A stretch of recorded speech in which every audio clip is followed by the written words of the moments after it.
Guys, today we'll learn how to set ringtone on a Moto G second generation phone. So firstly you have to have a ES Explorer. ES file explorer, which will be explained.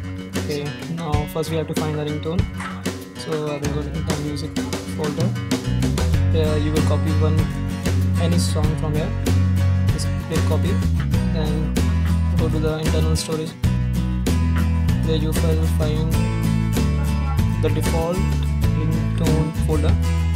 So you have to place your MP3 file into the default folder of SD card, right? Ringtone folder and Internal storage. yes, Then, the SD card is the internal storage. okay, Right. then you have to go to the settings. Yeah.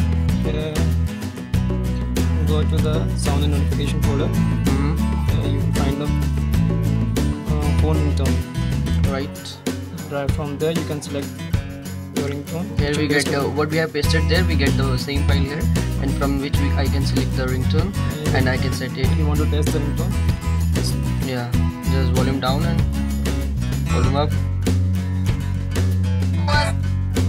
Okay, I think it's working. And thank you for watching the video. Have a good day.